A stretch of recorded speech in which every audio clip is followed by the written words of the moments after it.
You've had a long day, and now your mind is searching for a place to unwind, to rest, and to heal. Tonight, I invite you to step into a journey that takes you nowhere and yet leads you deep within. A journey through Zen stories, where each tale is like a gentle breeze, easing your tension, dissolving your worries, and awakening something deep and serene inside you.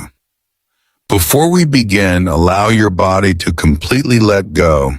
Take a deep breath in and slowly breathe out. Feel each part of your body softening gently and mindfully. And now, as you feel ready, let us step into the first story. Story 1, the story of the empty boat. In the morning mist, a man rowed his boat across a still, silent river. The surface of the water was like glass, mirroring the pale sky slowly brightening above. Suddenly, another boat came drifting toward him, crashing hard into his own. Anger flared. He shouted, ready to unleash his fury on the other person. But then he looked closer. There was no one in the boat. It was empty, carried by the current.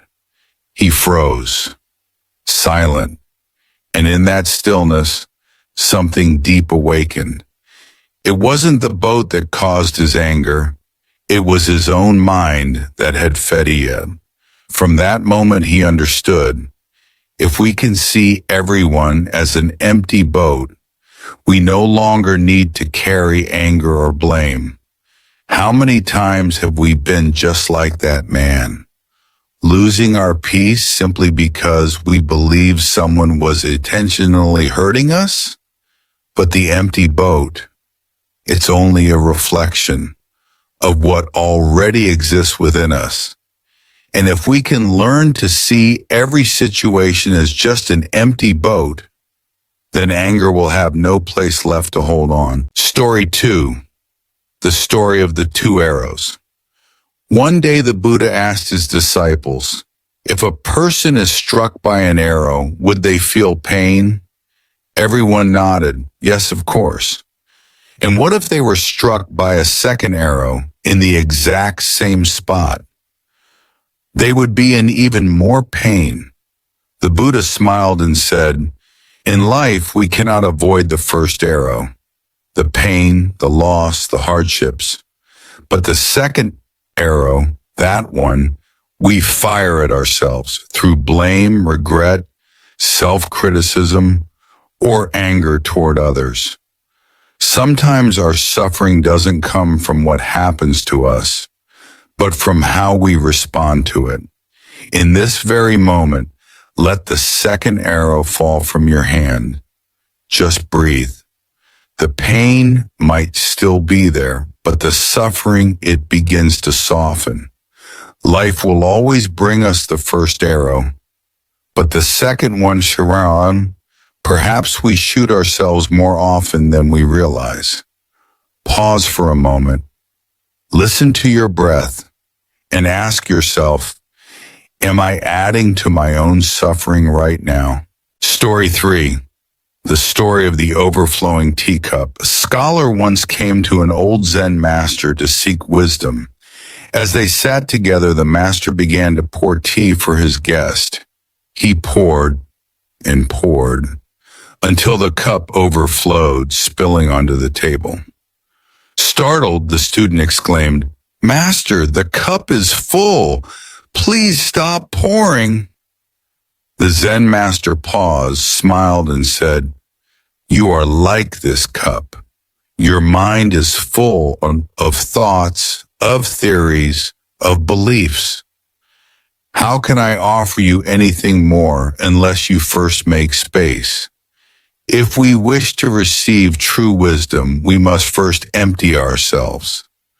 Let go of what we think we know. Let go of the need to control.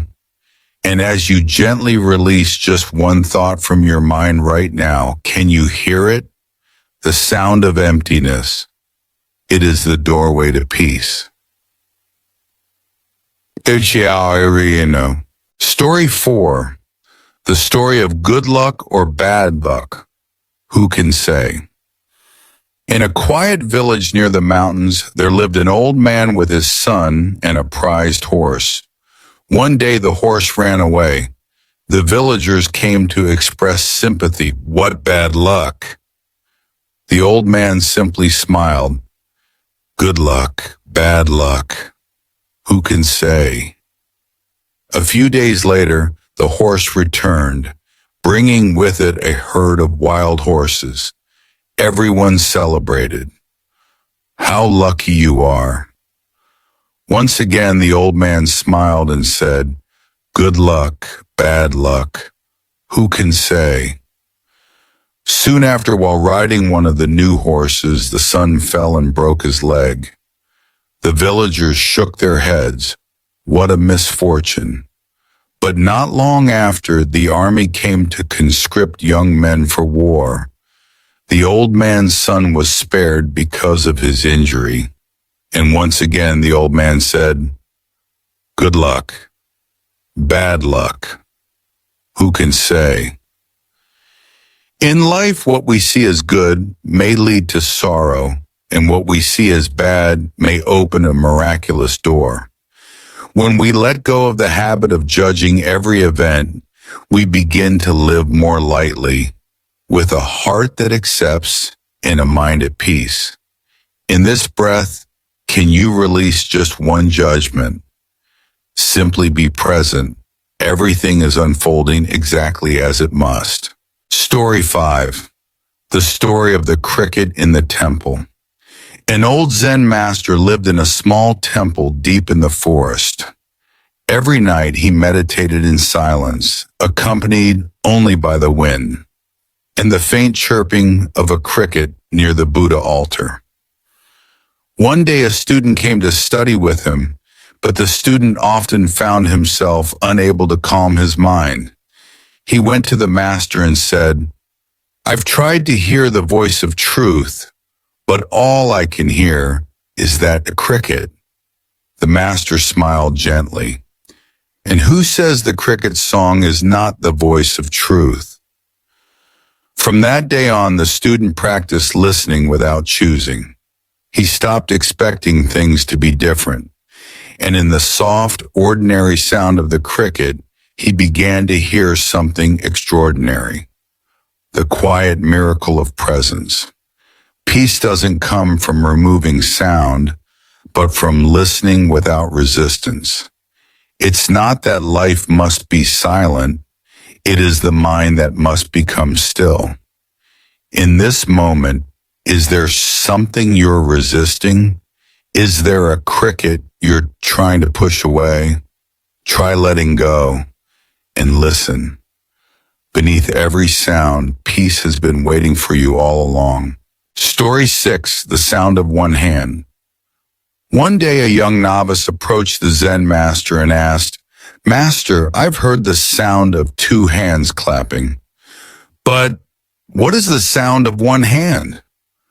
The master smiled gently and said nothing. He simply looked at the boy with eyes as still as a morning lake. Days passed, then months, then years. The boy carried that question through his youth like a silent bell echoing in his chest. He listened to birds singing, streams flowing, wind passing through bamboo groves. Yet he still didn't know if any of it was the sound he was seeking.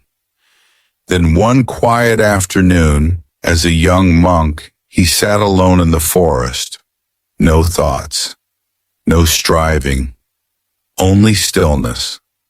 And in that silence, something stirred deep within. He didn't hear it with his ears, but with his heart. Tears came, not from sorrow, but from awakening. Lesson. Some answers are not spoken. They arrive only when the heart becomes truly quiet. Story 7. The Fallen Bowl of Rice. One sunny afternoon, an old monk was walking along a narrow mountain path, gently holding his bowl of rice, returning to his hut in silence. His footsteps were slow and mindful, as if listening to the breath of the earth.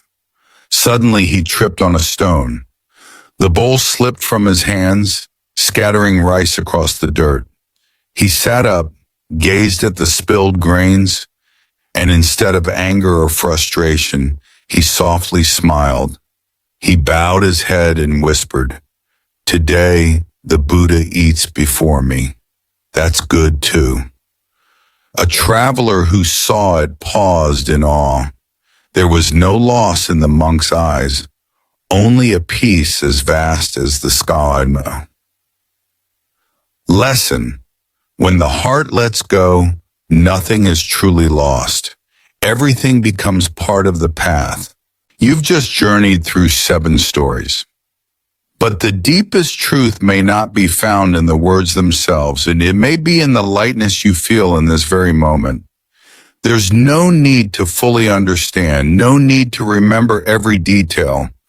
If your heart feels a little more at ease, your breath a little deeper, and a soft warmth has begun to rise behind your eyes, then you've already touched what the ancients called the simple truth. Meditation isn't something you do, it's a way of being. And sometimes all it takes to return is to sit quietly, listen to a story, and take one deep breath. I invite you to stay with this feeling a little longer. No rush to move on. No need to change anything. Just be here as you are. And if you can, carry this stillness into your tomorrow. Because the magic never lies in the story.